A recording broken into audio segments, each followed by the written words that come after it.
કેમ છો મિત્રો? ગુડ મોર્નિંગ બધાને. જય શ્રી કૃષ્ણ. આજની શરૂઆત થઈ છે આપણી ચાથી. શું તમે પણ રોજ ચા પીવો છો? તો મિત્રો હવે આપણે જોયું કે આપણે ચા પીધા પછી શું કરવાનું. તો આપણને મમ્મી કહેશે કે હવે આપણે શું કરવું. મમ્મી શું કરવાનું છે આપણે હવે? ચા પછી ઠંડો કરવાનો. સાફ સફાઈ કરવાની છે. મમ્મી સાફ સફાઈ કરે છે, હવે મારે પણ કરવાની રહેશે. મિત્રો તો બા તૈયાર થઈને બેસી ગયા છે. જય શ્રી કૃષ્ણ બા. જય શ્રી કૃષ્ણ. મિત્રો કાળામાં ખાય છે.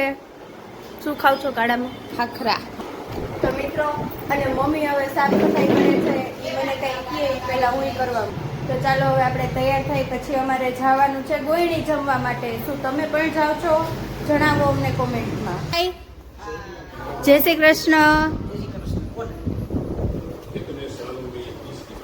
મિત્રો અમે આંટી પાસે આવી ગયા છીએ. જય શ્રી કૃષ્ણ આંટી. આજે ગોયણી જમાડવા. આંટી શું બનાવો છો તમે? પૂરી બનાવું છું. આંટી પૂરી બનાવે છે ગાઈસ. આંટી પૂરી બનાવે છે ગાઈસ. તો હવે આપણે અહીંયા આવી ગયા છીએ ગોયણી જમવા માટે. તો બાકી ઘરા ગાઈને આપણને ફોન કરે છે દુકાન ખોલી એમ ન વાંધો. તૈયારી થઈ ગઈ છે અને મને પણ હવે કામે લગાડી દીધેલી છે. તો ચાલો કરીએ સાથે મળીને.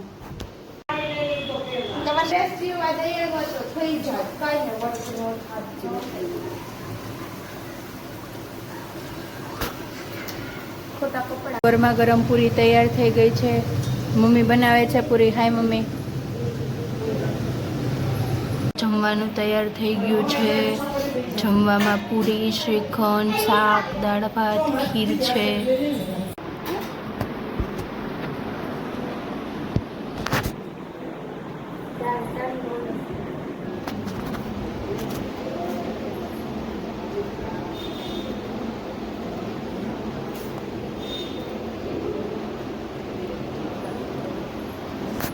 મિત્રો હું જમવા બેસી ગયા છીએ. શ્રીખંડ લેજો. તમને ભાવે છે? તો મિત્રો એના બદલ અમને ચિકન મળે છે દર વખતે, એટલે પૈસા મળે. ગાઈસ બધા જમવા બેસી ગયા છે. હાય બા જમે છે. આંટી, નેવિલ. Hi mummy. તો બધા જમે છે અને અમે અને પ્રાચીએ જમી લીધું છે એટલે અમે બે સોફા ઉપર બેઠા છીએ. તો ગાઈઝ અમારા ઘરે એટલે કે ગુજરાતી ફેમિલીઝમાં ગોયણી જમાડવાનું હોય છે.